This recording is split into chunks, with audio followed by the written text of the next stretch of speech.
ഈശ്വംസിഹായിക്ക് സ്തുതിയായിരിക്കട്ടെ. വിശുദ്ധ ലൂക്കായുടെ സുവിശേഷം 12-ാമത്തെ അധ്യായത്തിൽ 13 മുതൽ 21 വരെയുള്ള തിരുവചന ഭാഗമാണ് നാം ഇന്ന് ധ്യാന വിഷയമാക്കുന്നത്. ഭോഷനായ ധനികൻ്റെ ഉപമ ഇന്ന് ഈശോ നമ്മളെ ഓർമ്മിപ്പിക്കുകയാണ്. ധനത്തിൻ്റെ സമ്പാദനത്തെയും അതിൻ്റെ ഉപഭോഗത്തെയും കുറിച്ചൊക്കെയുള്ള സുദീർഘമായ പരാമർശങ്ങൾ സുവിശേഷത്തിൽ നമ്മൾ കാണുന്നുണ്ട്. സ്വർഗത്തിൽ നിക്ഷേപം കരുതി വെക്കണമെന്ന് ഈ കഴിഞ്ഞ ഞായറാഴ്ച നമ്മൾ ചിന്തിച്ചു. തുരുമ്പും കീടങ്ങളും നശിക്കാത്ത സ്വർഗത്തിൽ നിനക്കായി നിക്ഷേപങ്ങൾ കരുതി വെക്കണം. ആ ചിന്തയുടെ ചുവട് പിടിച്ചുകൊണ്ടാണ് ഇന്നത്തെ ചിന്ത തിരുസഭ നമ്മുടെ മുമ്പിൽ അവതരിപ്പിക്കുന്നത്. ഭോഷനായ മനുഷ്യൻ. ഈശോ പറഞ്ഞൊരു കഥയാണ്. അയാളുടെ വിളഭൂവിൽ സമൃദ്ധമായ വിളവ് ലഭിച്ചു. സമൃദ്ധിയുടെ പെരുമഴക്കാലം. ഏറെ സമൃദ്ധമായ വിളവ് ലഭിച്ചപ്പോൾ അവൻ തൻ്റെ അറപ്പുരകൾ പൊളിച്ച് വലുതാക്കി. വിഭവങ്ങളെല്ലാം അറപ്പുരയിൽ ശേഖരിച്ചു. എന്നിട്ട് ആത്മാവിനോട് പറഞ്ഞു, തിന്ന് കുടിച്ച് അറുമാദിക്കുക.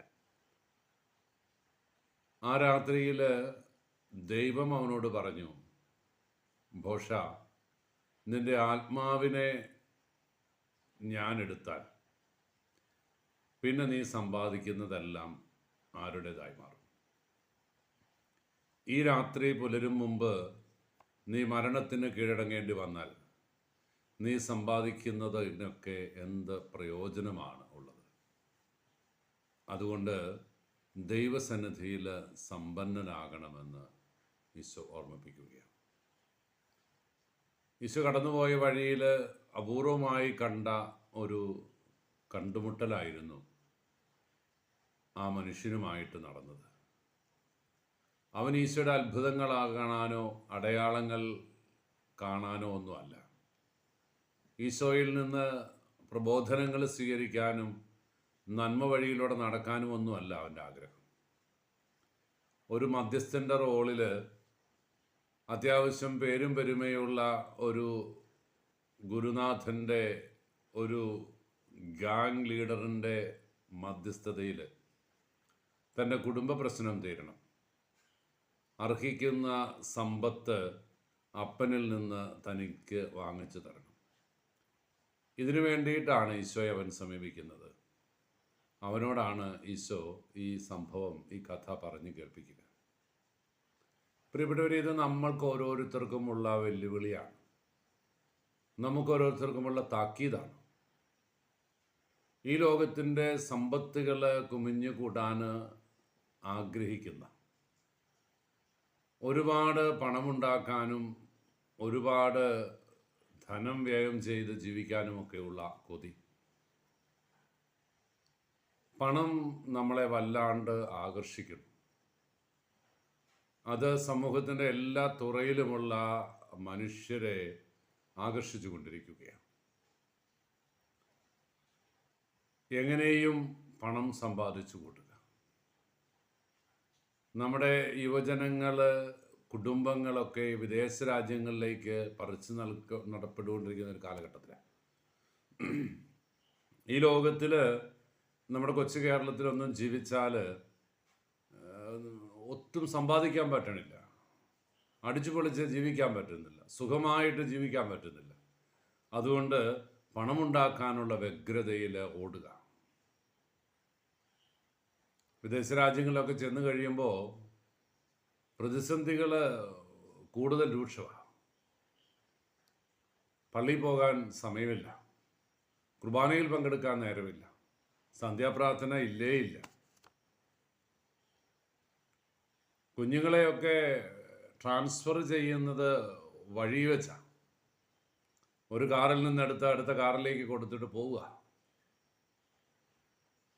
കാരണവന്മാർ ഇവിടുന്ന് പോയാലും ഞായറാഴ്ച പള്ളിയിൽ പോലും പോകാൻ എൻ്റെ മക്കൾക്ക് നേരമില്ലെന്നാണ് പരാതി. തിരക്ക് പിടിച്ച് എന്തൊക്കെയോ സമ്പാദിച്ചു കൂട്ടാനുള്ള വ്യഗ്രതയിൽ ഓടുകയാണ്.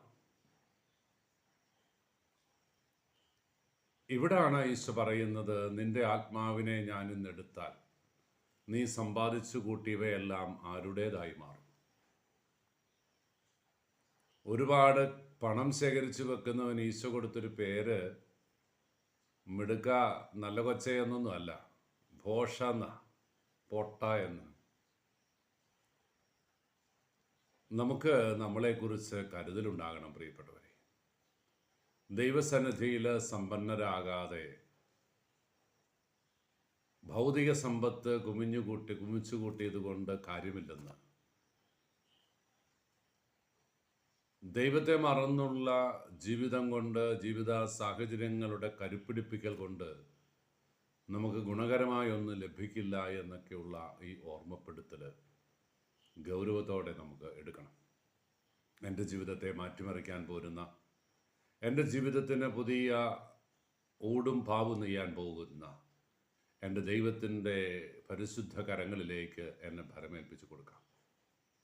എന്നെ കൈപിടിച്ച് നടത്തുന്നവൻ, എന്നെ വഴി നടത്തുന്നവൻ എൻ്റെ തമ്പുരാനാണ് എന്നുള്ള വലിയ ബോധ്യത്തിൽ ജീവിക്കാനുള്ള കൃപയ്ക്ക് വേണ്ടി നമുക്ക് ആഗ്രഹിക്കാം.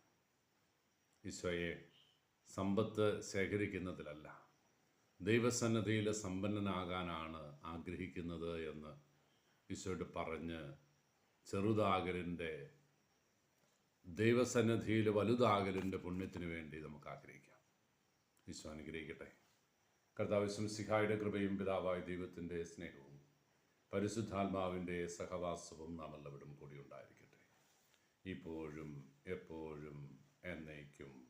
ആമേൻ.